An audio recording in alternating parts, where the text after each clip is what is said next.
महाकुंभ की, मेढ़ी माधव की, सच्चे दरबार की, गुरु महाराज की।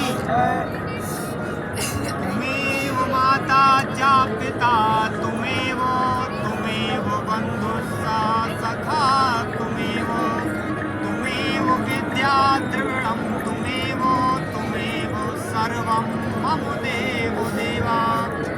वसुदेव सुतं देवं कंसचाणूरमर्दनं, देवकी परमानंदं कृष्णं वंदे जगद्गुरुं। श्रीमद् भगवत गीता साक्षात भगवान की दिव्य वाणी है। इसकी महिमा अपार है, अपरिमित है और उसका यथार्थ में वर्णन कोई नहीं कर सकता। शेष महेश गणेश भी इसकी महिमा को पूरी तरह से नहीं कह सकते। फिर भी मनुष्य को तो बात ही क्या है।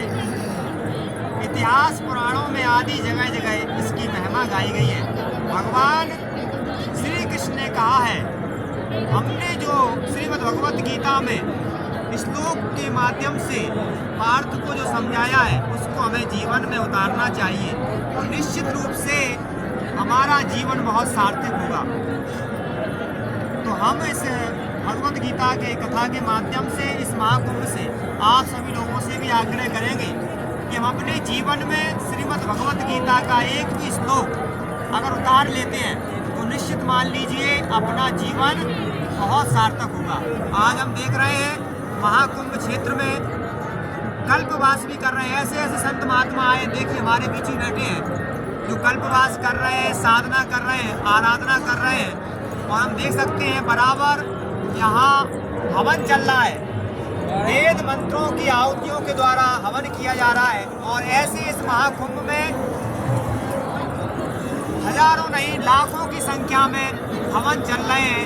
इसी प्रकार की आहुतियाँ बनी है। तो हम कह सकते हैं इस प्रकार का सनातन धर्म में जो है, चाहे वो श्रीमद् रामचरितमानस हो, श्रीमद् भागवत गीता हो या भागवत महापुराण हो, हम अपने जीवन में उतारें और एक आदर्श जीवन जिए जिस प्रकार का भगवान श्री कृष्ण ने अर्जुन को कहा था। हमें विश्वास है कि आने वाला समय अच्छा होगा। बस 5 बिंदुओं को हमें आप कहेंगे आप लोगों से। पहला है कि हम प्रयास करें एक अच्छा आचरण जीवन जिए। जैसा कि हमने प्रयास किया, अपने साथ हम कहीं भी जाएं, जैसा कि संत महात्मा जी थे, एक थैला उनके देखो टंगा है महाराज जी के, एक थैला होता है, उसमें हमें एक पात्र रखना चाहिए, अपना स्वयं का पात्र हो। जहाँ भी भोजन करें अपने पात्र में करें। इससे क्या होता है, सभी इस प्रकार का करेंगे तो मेरा विश्वास है अपनी भारत भूमि में तीर्थों में गंदगी नहीं होगी। पहला ये काम हो सकता है।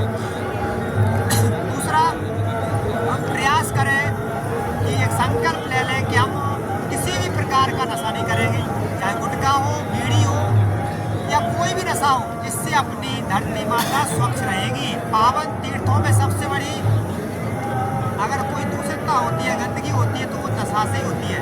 जगह जगह हम देखते हैं लोग थूक देते हैं, गुटखा हुए तम्बाकू, हमें नहीं करना चाहिए। तीर्थों में जाकर तो बिल्कुल नहीं करना था। तीसरा, हम आचरण पूर्वक जीवन जिए। देख सकते हैं मैं राउटियों में किस प्रकार से लोग साधना कर रहे हैं, बैठे हैं, कम से कम साधन लेके चले।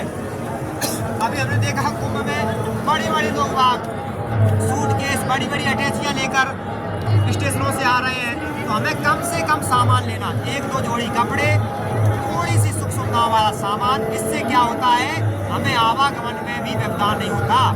तो हमें बहुत सार्थक जीवन जीना है जो कल्पवास की महिमा होती है। चौथा, हमें क्या करना, एक सात्विक आचरण जीवन जीना। आचरण किसे कहते हैं, यानी यहाँ आते हैं तीर्थों में तो भोग बाधता से दूर रहें, निर्मल विचार रखें। निर्मल का अर्थ है पावन विचार रखें। मातृवत परदारेषु पर द्रव्येषु लोष्टवत आत्मवत की भावना रखें। यानी हम इस प्रकार की भावना रखें, निर्मल हो, पावन हो और सार्थक हो। इस प्रकार के बिंदुओं को हम चिंतन करेंगे तो निश्चित मान लीजिए भगवत गीता को हम जी पाएंगे। मुझे लगता है हम अच्छा जीवन जिएंगे तो राष्ट्र आगे बढ़ेगा। और निश्चित मान लीजिए राष्ट्र में सबका योगदान है।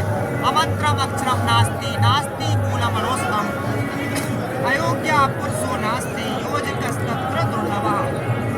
यानी इस संसार में कोई भी ऐसा अक्षर वर्ण नहीं है जिसका मंत्र न बनाया जाए।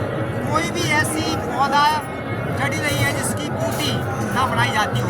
और कोई भी पुरुष अयोग्य नहीं है, सबका अपना अपना उपयोग है। जैसा कि हम देख रहे हैं संत महात्मा विराजमान है, तो सबका अपना अपना उपयोग है। तो हम आप लोगों से प्रार्थना करेंगे, हम ये नहीं सोचें कि हमें कुछ नहीं दिया। भगवान ने इतना अच्छा शरीर दिया है। जैसा कि रामचरितमानस में आता है, बड़े भाग्य मानुष तन पावा, बड़े भाग्य से सुर दुर्लभ सब ग्रंथन गावा। तो बड़े भाग्य से मनुष्य का रूप मिला है। इसे अगर हम जुआ खेलने में, दारू पीने में, नशा करने में व्यतीत कर देंगे तो हमें नहीं लगता कि हमारा मनुष्य का रूप सही है। क्योंकि कहा जाता है, ऐसाम न विद्या तपो न दानम ज्ञानम न शीलम गुणो न धर्मा ते मृत्यु लोके भूमिभार भूता मनुष्य रूपेण मृगाश्चरन्ति। तो हमें एक अच्छा सार्थक जीवन जीना है, अच्छे कर्म करना है, माता पिता की आज्ञा माननी है, उनकी सेवा करनी है। और उनकी सेवा से ही हमारा राष्ट्र का काम भी पूरा होगा और हमें पुण्य की प्राप्ति होगी। बोलिए गुरु महाराज की जय।